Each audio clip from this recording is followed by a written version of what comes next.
Assalamualaikum warahmatullahi wabarakatuh. Salam sejahtera bagi kita semua. Salam, swastiastu, namo buddhaya, salam kebajikan. Yang saya hormati Bapak Kapolri, Bapak seluruh tim sus, rekan-rekan media. Sore hari ini saya akan menyampaikan perkembangan baru terkait peristiwa tindak pidana yang terjadi di Duren 3. Dan ini sudah merupakan komitmen kami dan juga menjadi tekanan Bapak Presiden untuk mengungkap kasus ini secara cepat, transparan, dan akuntabel. Dan tadi juga sudah perintahkan jangan ada yang ragu-ragu, jangan ada yang ditutup-tutupi, ungkap kebenaran apa adanya. Jangan sampai menurunkan kepercayaan masyarakat pada Polri. Ini tentunya menjadi perintah dan amanat yang tentunya saat ini dan kemarin juga telah kita laksanakan. Densus telah melakukan pendalaman terhadap laporan awal yang menimpa antara saudara D dan saudara R di Duren 3 yang ditangani oleh Polres Metro Jakarta Selatan, dan juga dilakukan pemeriksaan di Kupang Polri dan juga Polda Metro, di mana pada saat pendalaman dan olah TKP ditemukan ada hal-hal yang menghambat proses penyidikan dan kegagalan-kegagalan yang juga kita dapatkan, seperti hilangnya CCTV dan hal-hal lain, sehingga muncul dugaan ada hal-hal yang ditutupi dan direkayasa. Oleh karena itu, dalam rangka membuat terang peristiwa yang terjadi, tim sus telah melakukan pendalaman dan ditemukan adanya upaya-upaya untuk menghilangkan barang bukti, rekayasa, menghalangi proses penyidikan sehingga proses penanganannya menjadi lambat. Tindakan yang tidak profesional pada saat penanganan dan olah TKP, serta tindakan-tindakan tidak profesional lain pada saat penyerahan jenazah almarhum D di Jambi. Oleh karena itu, untuk membuat terang dan menghilangkan hambatan-hambatan penyidikan, beberapa waktu yang lalu kami telah mengambil keputusan penonaktifan Kapolres Metro Selatan, Karopaminal, Kadif Polri, Karopos. Kemudian tim sus juga telah melakukan pemeriksaan terhadap pelanggaran kode etik profesi Polri ataupun tindakan untuk merusak, menghilangkan barang bukti, mengaburkan, dan merekayasa dengan melakukan mutasi ke Janma Polri, dan saat ini semuanya dilakukan pemeriksaan. Kemarin ada 25 personil yang kita periksa dan saat ini bertambah menjadi 31 personil. Kita juga telah melakukan penempatan khusus pada 4 personil beberapa waktu yang lalu, dan saat ini bertambah menjadi 11 personil Polri, terdiri dari 1 bintang 2, 2 bintang 1, 2 kombes, 3 KBP, 2 kompol, dan 1 AKP. Dan ini kemungkinan masih bisa bertambah. Selanjutnya, untuk menjaga transparansi dan akuntabilitas dalam penanganan kasus ini, kita telah melibatkan pihak eksternal seperti rekan-rekan di Komnas HAM yang saat ini masih terus bekerja, dan juga mitra kami di Kompolnas selaku pengawas kepolisian. Kami juga telah memberikan ruang seluas-luasnya kepada masyarakat, terutama keluarga korban, seperti beberapa waktu yang lalu, untuk kita berikan ruang otopsi ulang atau ekshumasi, dan juga melayani laporan polisi dari pihak korban. Dan tentunya ini adalah merupakan wujud transparansi yang kami lakukan. Alhamdulillah, saat ini Densus telah mendapatkan titik terang dengan melakukan proses-proses penanganan dan pemeriksaan secara saintifik dengan melibatkan keterangan forensik, olah TKP, dengan melibatkan tim puslapor untuk menguji balistik, mengetahui perkenalan alur dan tembakan, pendalaman terhadap CCTV dan handphone oleh puslapor, biometrik identification oleh Pusinavis serta tindakan lain yang tentunya bersifat ilmiah. Dan juga kami menemukan persesuaian dalam pemeriksaan yang telah kita lakukan terhadap saksi-saksi yang berada di TKP, termasuk saksi-saksi lain yang terkait, juga saudara RE, saudara RR, saudara KM, saudara AR, dan saudara P, dan saudara RS. Ditemukan perkembangan baru bahwa tidak ditemukan, saya ulangi, tidak ditemukan fakta peristiwa tembak menembak seperti yang dilaporkan. Saya ulangi, tidak ditemukan fakta peristiwa tembak menembak seperti yang dilaporkan awal. Tim khusus menemukan bahwa peristiwa yang terjadi adalah peristiwa penembakan terhadap saudara J yang mengakibatkan saudara J meninggal dunia, yang dilakukan oleh saudara RE atas perintah saudara SS. Saudara E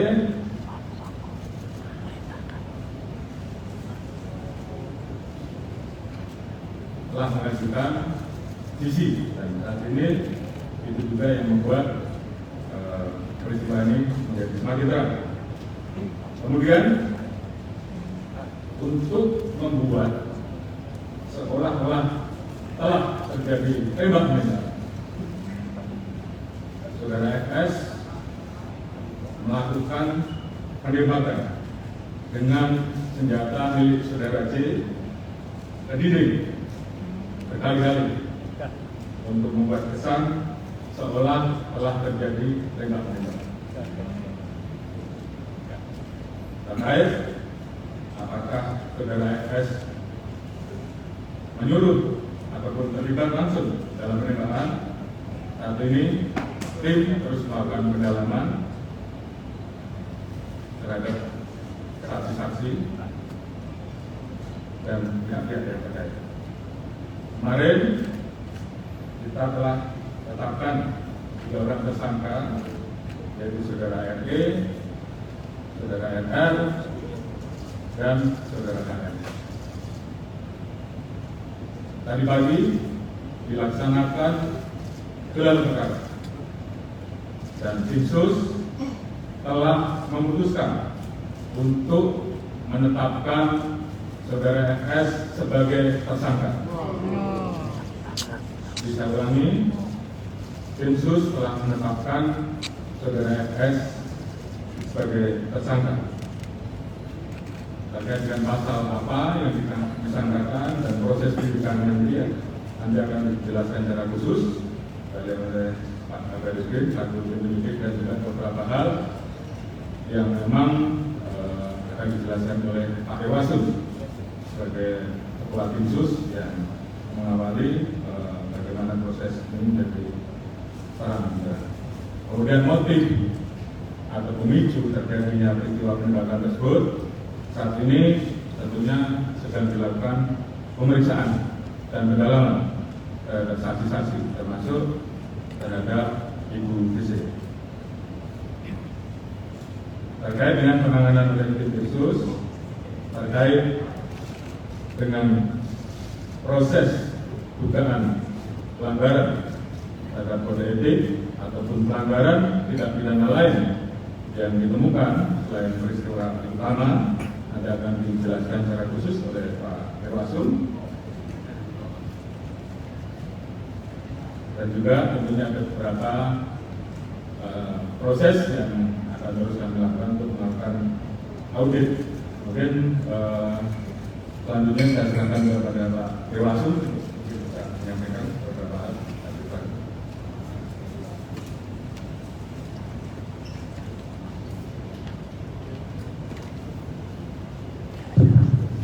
Atas izin Bapak Kapolri dan Bapak Kapolri kami menyampaikan perkembangan yang dilaksanakan tim sus khususnya dalam pelaksanaan masih khusus.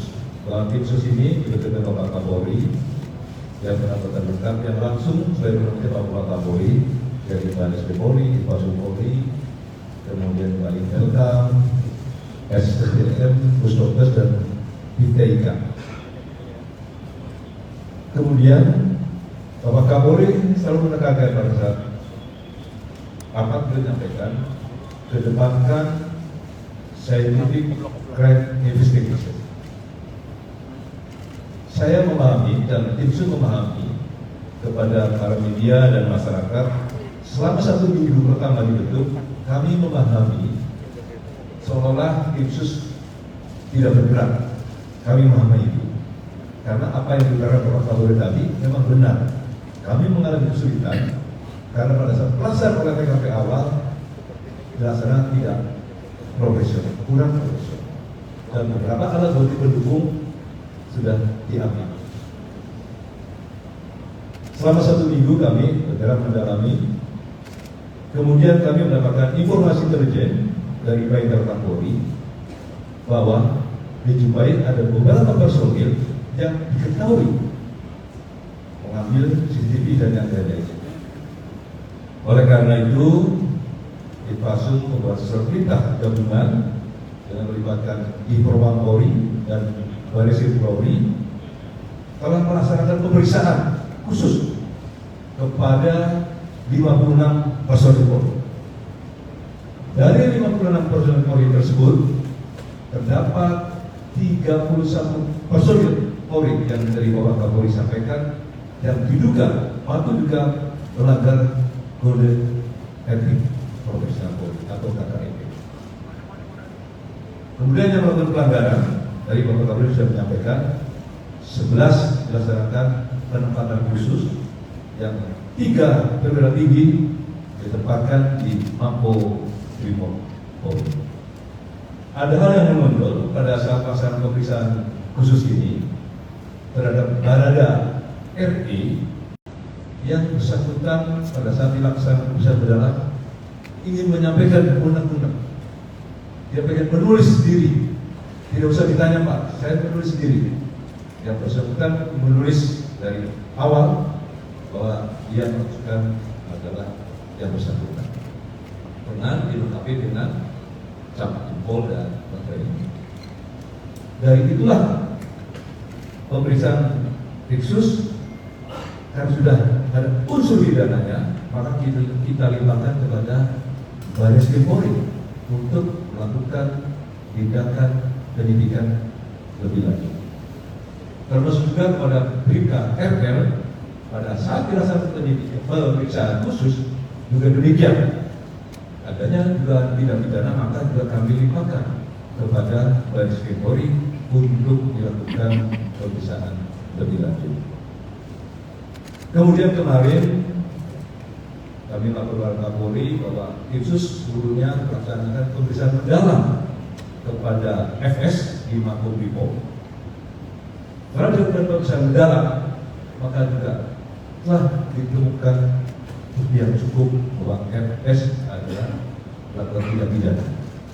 Maka tadi Pak Kapolri menyampaikan sebagai gelar perkara dan sudah ditetapkan sebagai tersangka. Oleh karena itu, kami menjelaskan bahwa ketika 31 personil yang melanggar kode etik Polri dari Baris Krim Polri ada 2 personil, 1 pamen, beberapa pamen dan 1 pama. Di Propam Polri ada 21 personil, perwira tinggi 3, perwira menengah 8, perwira pertama 4 personil, bintara 4 dan tamtama 2 personil. Kemudian personil Polda Metro Jaya sementara ada 7 personil, perwira pangkat menengah 4 personil, dan perwira pertama 3 personil. Rekan-rekan sekalian, tim sus akan melakukan pengkajian untuk gabungan dan Birkopam Polri terhadap personil-personil yang melakukan yang juga melakukan kode etik.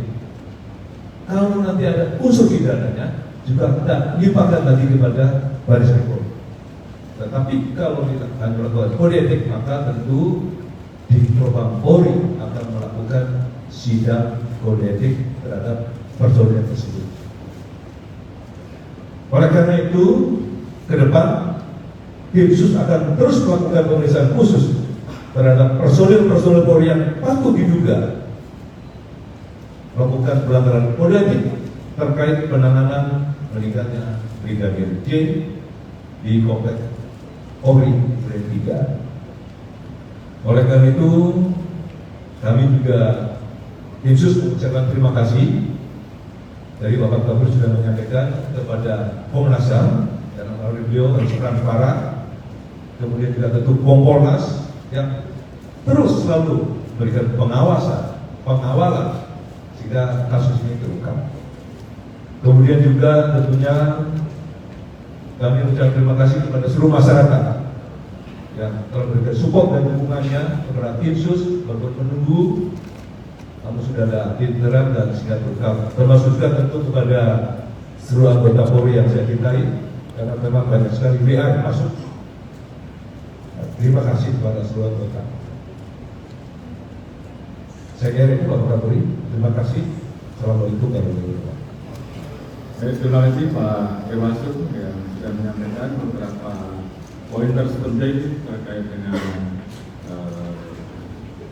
kinerja tim sus yang dipimpin oleh beliau. Selanjutnya Pak Kabar Eskrim saya perintahkan untuk menyampaikan terkait pasal-pasal dan mungkin proses penyidikan yang saat ini sedang berjalan. Silakan. Terima kasih Bapak Kapolri yang kami hormati Bapak Kapolri, Bapak Kapolri, Ketua Tim terus penanganan kasus penembakan di Duren 3. Pada kesempatan ini rekan-rekan sekalian, awal pembentukan tim sus tugasnya adalah melakukan asistensi terhadap penanganan laporan kejadian yang diterima oleh Polres Jakarta Selatan. Kemudian mulai bekerja tanggal 12 Juli dan melakukan olah TKP selama 4 hari berturut-turut untuk mempelajari situasi dan kondisi TKP secara umum sampai hal-hal yang bersifat khusus yang melibatkan laboratorium forensik Polri, yang melibatkan Habis Baris Krim Polri dalam rangka untuk memperoleh gambaran yang seterang-terangnya tentang situasi kejadian pada saat tanggal 8 Juli di mana dilaporkan ada kejadian tembak-menembak yang terjadi antara Brigadir Joshua dan Baradae yang mengakibatkan Brigadir Joshua meninggal dunia. Kemudian kami melaksanakan analisa tim bekerjasama melaksanakan analisa terhadap hasil pemeriksaan atau otopsi yang dilaksanakan oleh kedokteran forensik Polri. Kita cek hasil otopsinya seperti apa, perkenalan tembakannya seperti apa, ada atau tidak penganiayaan yang dilakukan, ada tidak luka lain selain luka tembak, sehingga kita bisa memperoleh gambaran dari TKP dan hasil analisa terhadap hasil otopsi yang sudah dilakukan. Kemudian pada saat kita melaksanakan olah TKP, kita juga berusaha untuk mencari sidik jari dan DNA di seluruh lokasi yang kemungkinan menjadi aktivitas orang-orang yang ditemukan pada saat pertama kali ada kejadian. Daripada 5 orang, ada Ibu Putri, ada Mas Sambo, ada Kuat, ada Riki dan Richard, serta korban Joshua. Sehingga ini dijadikan pijakan awal bagi tim sus untuk melakukan langkah-langkah penyidikan. Karena apa? Karena laporan daripada keluarga korban Joshua ini baru dilaporkan kepada Mabes Polri pada tanggal 18 Juli. Artinya kita menangani perkara ini dalam proses penyelidikan dan penyidikan untuk mengungkap kasus ini adalah pada saat mulai laporan diberikan oleh keluarga korban Brigadir Joshua ke Mabes Polri pada saat tanggal 18. Kita langsung melaksanakan pemeriksaan ke Jambi.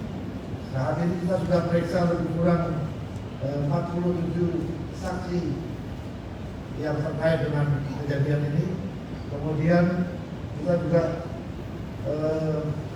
memperoleh yang tadi Pak Irwasum sudah menyampaikan beberapa kendala yang ditemukan selama proses penyidikan dan penyelidikan yang dilakukan, dan alhamdulillah dengan kegiatan daripada seluruh tim yang bekerja. Karena mungkin melihat ancaman hukuman pasal 338 junto 5556 KUHP cukup tinggi, karena yang bersangkutan tidak merasa punya kepentingan sendiri. Oleh karena itu Barada ini membuat pengakuan yang disampaikan kepada penyidik setelah dilakukan pemeriksaan secara maraton, dan itu terjadi kepada tersangka-tersangka lainnya sampai bisa mengungkap tabir kejadian yang selama ini menjadi tanda tanya masyarakat. Apakah benar terjadi tembak menembak atau ada kejadian lain yang disembunyikan dari laporan yang dilakukan. Selama proses penyidikan yang dilakukan, Barreskrim Polri telah menetapkan 4 orang tersangka. Yang pertama, Barada RW. Yang kedua, Bribka RF. Yang ketiga, tersangka KM. Yang terakhir, Irjen Pol FS. Dengan peran dan persangkaan masing-masing tersangka sebagai berikut. Barada RW telah melakukan penembakan terhadap korban. Tersangka RF turut membantu dan menyaksikan penembakan korban. KM turut membantu dan menyaksikan penembakan terhadap korban. Irjen Pol FS menyuruh melakukan dan menskenario peristiwa seolah-olah terjadi peristiwa tembak menembak di rumah dinas Irjen Pol Ferdi Sambo di Komplek Polri Duren 3. Berdasarkan hasil pemeriksaan keempat tersangka, menurut perannya masing-masing, penyidik menerapkan pasal 340 subsidiar pasal 338 junto pasal 5556 KUHP dengan ancaman maksimal hukuman mati, penjara seumur hidup, atau penjara selama-lamanya 20 tahun. Demikian Bapak Kapolri yang dapat kami sampaikan. Mudah-mudahan ini bisa memberikan jawaban kepada masyarakat atas keseriusan institusi Polri untuk menjaga pamannya di kepada masyarakat. Terima kasih. Assalamualaikum warahmatullahi wabarakatuh. Baik, terima kasih Pak Kabar Eskrim. Jadi rekan-rekan, saya kira sudah jelas tadi persangkaan pasalnya, pasal 30, 340, kita ulangi pasal 360, subsidiar pasal 338, junto pasal 55 dan 56 terkait dengan laporan yang tadi sudah disebutkan, dan tentunya ini akan terus dilaksanakan pemeriksaan lembaga. Tentunya langkah-langkah dari tim sus ini adalah merupakan wujud komitmen Polri untuk mengusut tuntas perkara ini secara akuntabel, jujur, terbuka, transparan, sesuai dengan harapan masyarakat dan arahan Bapak Presiden untuk mengusut tuntas. Jangan ragu-ragu, jangan ada yang ditutup-tutupi, ungkap kebenaran sehingga dapat dipertanggungjawabkan. Hambatan, upaya untuk menghalalkan barang bukti, saya minta kepada tim sus juga lakukan pemeriksaan terhadap saudara FS. Apakah ada perintah dari yang bersangkutan? Dan tolong segera laporkan hasilnya. Kemudian tentunya tim sus, karena ini sudah menjadi perhatian publik, saya minta untuk betul-betul segera bisa diselesaikan, terus bekerja keras sehingga betul-betul kita profesional, akuntabel, dan tentunya pendekatan saintifik yang tentunya akan kita pertanggungjawabkan betul-betul bisa dilakukan dengan profesional. Dan harapan kita semua tentunya kasus ini bisa segera tuntas dan segera kita limpahkan kejaksaan untuk segera bisa proses sidang. Kemudian terkait dengan temuan-temuan pelanggaran kode etik maupun pelanggaran pidana lain yang ditemukan agar segera dituntaskan dan segera diproses, apakah itu dengan proses pidana atau proses etik untuk segera bisa di sidang etik ataupun segera dituntaskan untuk diproses dan diajukan ke kejaksaan. Tentunya ini menjadi komitmen kami, komitmen Polri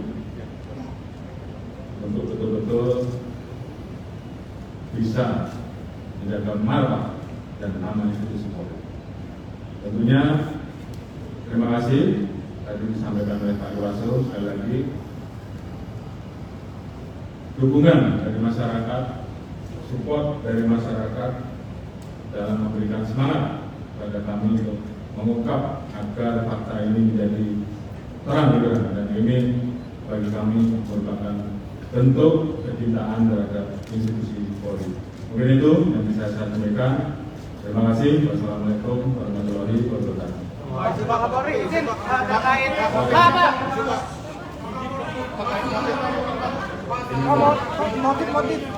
Motif Pak, motif. Tahan di mana Pak? Ya, ini Pak Kapolri, kalau dari MUSI, Pak, dengan adanya keterangan bahwa sebetulnya tidak ada fakta pembunuhan Pak Guru Irjen Pol FS, ini artinya mengumpulkan keterangan awal Polri ya Pak, bahwa dugaan pelecehan seksual dilakukan Brigadir Joshua terhadap Ibu Pc. Terima kasih Pak. Baik, tadi sudah saya jelaskan bahwa terkait dengan motif saat ini sedang dilakukan pendalaman terhadap saksi-saksi dan juga terhadap Ibu Putri. Jadi saat ini belum bisa kita simpulkan, namun yang pasti ini menjadi pemicu utama terjadinya peristiwa pembunuhan. Untuk apa kesimpulannya, tim saat ini terus bekerja, ada beberapa saksi yang saat ini sedang diperiksa dan tentunya nanti akan kita informasikan. Namun yang paling penting peristiwa utamanya, apakah tembak menembak atau yang terjadi penembakan, ini saya kira tadi sudah dijelaskan. Silakan.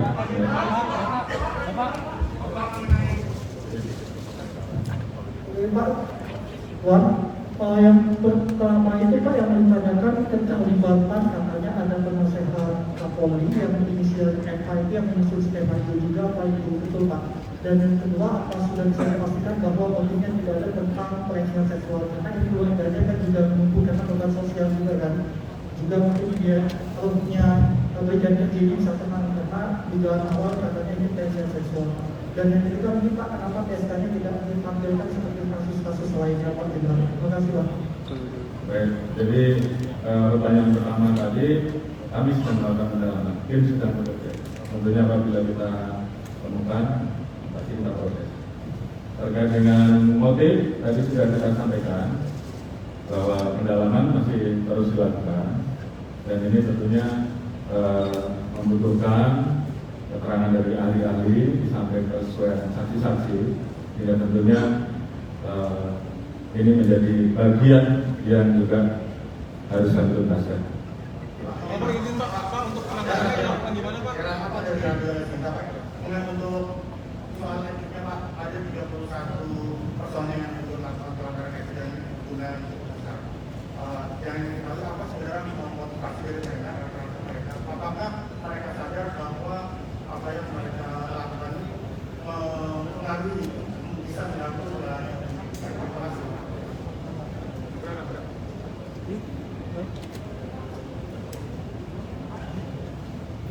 Baik,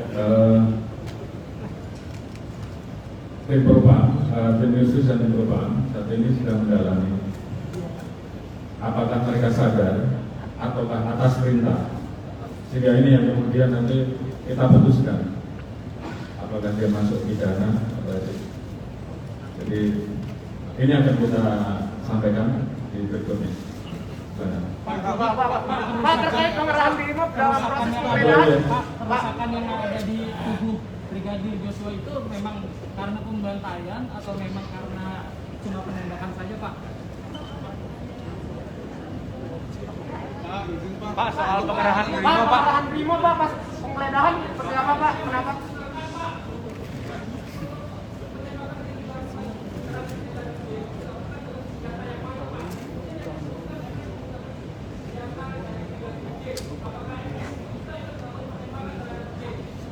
Tadi sudah saya jelaskan, penembakan terhadap Brigadir D dilakukan atas perintah saudara FS dengan menggunakan senjata milik saudara Brigadir R.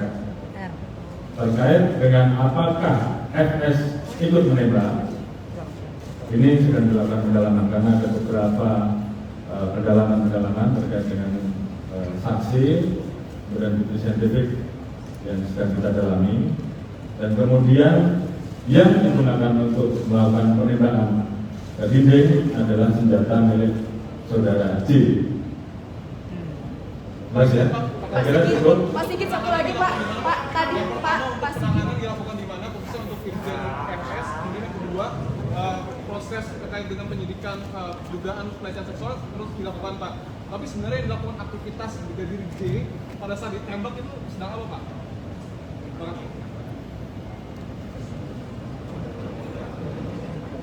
Baik, saya kira